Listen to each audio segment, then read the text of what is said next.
नमस्ते, अस्सलाम वालेकुम। वीआर न्यूज़ में फिर एक बार आप सभी का हार्दिक स्वागत है। आज फिर एक बार हमारे साथ मौजूद है एम पॉलिटिकल पार्टी के founder cum national president mister Mohammad Naeem Shaikh sir.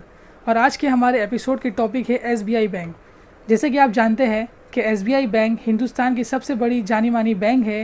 ये कैसे एक गुंडागर्दी कर रही है मसगांव एरिया के कमर्शियल प्रॉपर्टी के लोगों को, जो लीगल टेनेंट्स है उनको वैकेट करा रही है। ज़्यादा डिटेल में बात करने के लिए बात करते हैं नईम सर से। 2 गज ज़मी मिल ही गई मुझ गरीब को, 2 गज ज़मी मिल ही गई मुझ गरीब को, मरने के बाद मैं भी ज़मींदार हो गया। कैसे हो दोस्तों? State bank of India, in short SBI, ये हिंदुस्तान की मल्टीनेशनल बैंक है। ये बैंकिंग और फाइनेंशियल सर्विसेज में अपनी खिदमत अंजाम दे रही है। इसका 43rd रैंक है दुनिया की लार्जेस्ट बैंक में। और फॉर्च्यून ग्लोबल 500 की जो लिस्ट डिक्लेयर हुई थी ईयर 2020 में, तो इसने 221 नंबर पाई थी। और ये एकमात्र इंडियन बैंक है जो फॉर्च्यून ग्लोबल 500 की लिस्ट में अपना मुकाम बना पाई है। Market holding 23rd% by way of assets and 25% by way of deposit और लोन के ये होल्डिंग करती है। ये गवर्नमेंट ऑफ इंडिया की बैंक है, पीएसयू सेक्टर है। बैंक ऑफ कलकत्ता 1806 में कयाम अमल में आया था इसका। उसके बाद काफ़ी मरहलात से गुजरते हुए 1955 में गवर्नमेंट ऑफ इंडिया ने इसको टेक ओवर किया with the help of RBI, और बिल आखिर इसका नाम स्टेट बैंक ऑफ इंडिया रखा गया। और गवर्नमेंट ऑफ इंडिया ने 60% स्टेक होल्डिंग करी एसबीआई की।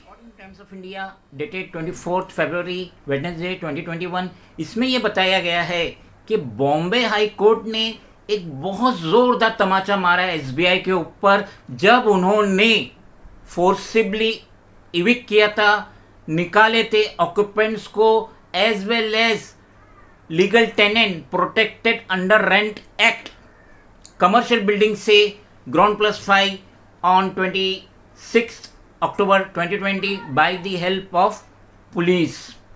और पूरी बिल्डिंग को एसबीआई ऑफिसर ने सील कर दिए थे। साथ ही साथ bench of justice A Syed and Madhav Jamdar वो ये कह रहे हैं कि एसबीआई ने कोई नोटिस नहीं दिया था टेनेंट्स को, और एसबीआई ने झूठ बोला था रिटर्न एप्लीकेशन जो उन्होंने रिकवरी ऑफिसर को दिए थे। एसबीआई को महज 3777 स्क्वायर फीट एरिया, ये कमर्शियल बिल्डिंग जो मजगांव में वाक़ है, ग्राउंड प्लस 5 का लेना था, मगर एसबीआई ने अपना पावर का गलत इस्तेमाल करते हुए पूरी बिल्डिंग को ही सील कर दिया।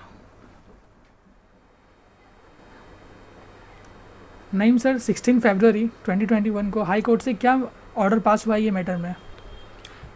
बॉम्बे हाई कोर्ट के बेंच ऑफ जस्टिस वो ये कह रहे हैं कि एसबीआई ने रिकवरी ऑफिसर को फॉल्स और गलत स्टेटमेंट दिया था। वो ये कह रहे थे कि जो ये इलीगल ऑक्यूपेंट्स ने ये कमर्शियल प्रीमाइसेस को ऑक्यूपाइड की थी।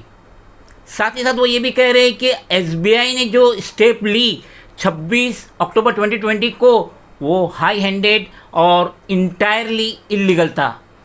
बेंच ऑफ जस्टिस ये भी कह रहे हैं कि हम अपनी आंखें मूंद के नहीं रह सकते। एसबीआई जो इलीगल कर रही है और इलीगल वे से जो एक यादगार बनाना चाहती है, तो हम हमारी आंखें मूंद के नहीं रह सकते, बंद करके नहीं रह सकते। एसबीआई को महज 3777 स्क्वायर फीट एरिया रिकवर करना था, मगर उन्होंने पूरी कमर्शियल बिल्डिंग ग्राउंड प्लस 5 उसी को पूरा टेक ओवर करके टेनेंट्स को बाहर निकाले।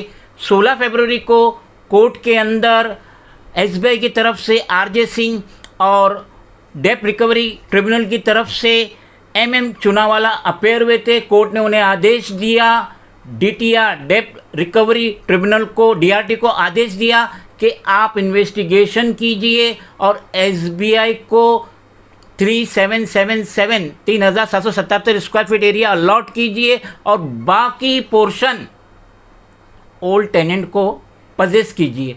साथ ही साथ ये पूरा माजरा है अमर चैम्बर का जो मस्जिद बंदर स्ट्रीट पे वाक़ है।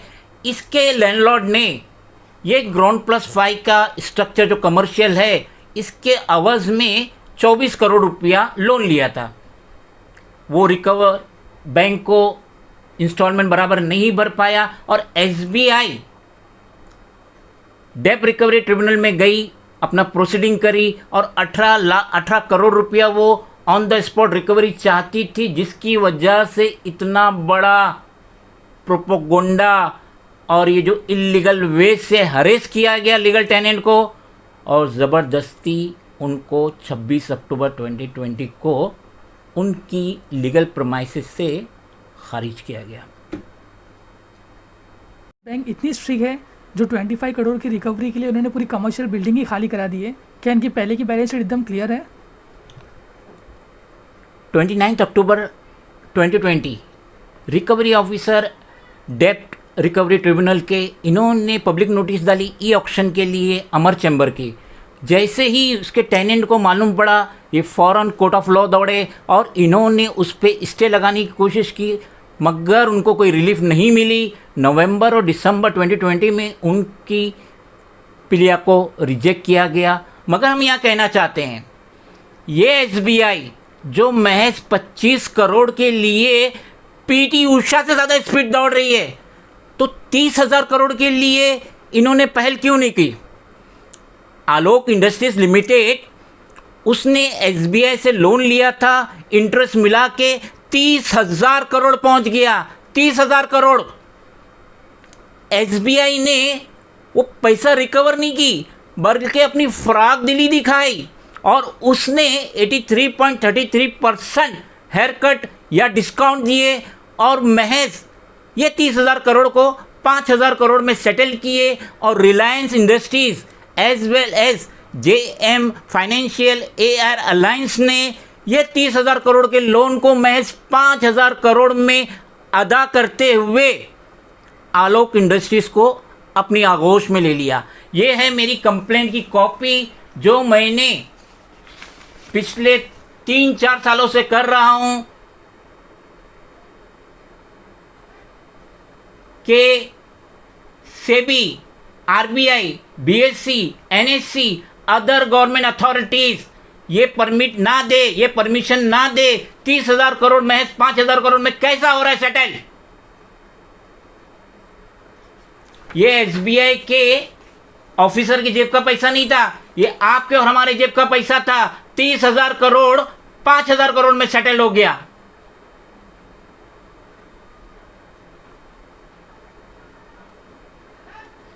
मेरी इतनी कंप्लेंट देने के बावजूद being the national president of regional political party and political party, ना ही सेबी, ना ही आरबीआई, ना ही एनएससी, बीएससी, अदर अथॉरिटीज किन्हीं के भी कानों पे जू नहीं रेंगी और ये डील हो गई। एसबीआई ने 25,000 करोड़ रुपया माफ किया, तो ये मुंबई वासी की कमर्शियल प्रॉपर्टी जो महज 25 करोड़ के लिए इन टेनेंट को क्यों रास्ते पे उतार दिए? इनकी लीगल जगह जो लीगल टेनेंट है अंडर रेंट एक्ट, उस पे किस तरीके से ताला लगाए? क्यों इन्हें बाहर की? क्या एसबीआई को 25,000 करोड़ नहीं दिखा? इन ऑफिसर्स को 25,000 करोड़ नहीं दिखा कि वो Reliance Industries of Mukesh Ambani as well as JM financial AR से अलायंस से रिकवर करे? नहीं करी, वहां फिराक दिली दिखाई। तो मैं ये कहना चाहता हूं एसबीआई के कंसर्न ऑफिसर से, गैरों पे करम, अपनों पे जुल्म, ए जाने मफा ये जुल्म ना कर, सिटीजन ऑफ मुंबई पे जुल्म ना करे। ये 25 करोड़ रुपया जो लैंडलॉर्ड ने लिया था मॉर्गेज करके अपनी प्रॉपर्टी का, जिसके लिए सिर्फ एसबीआई को 3,777 स्क्वायर फीट एरिया लेना चाहिए था, तो उन्होंने अपना मिसयूज करते हुए, अपने पावर का मिसयूज करते हुए, अदर गवर्नमेंट अथॉरिटीज को मिसगाइड करते हुए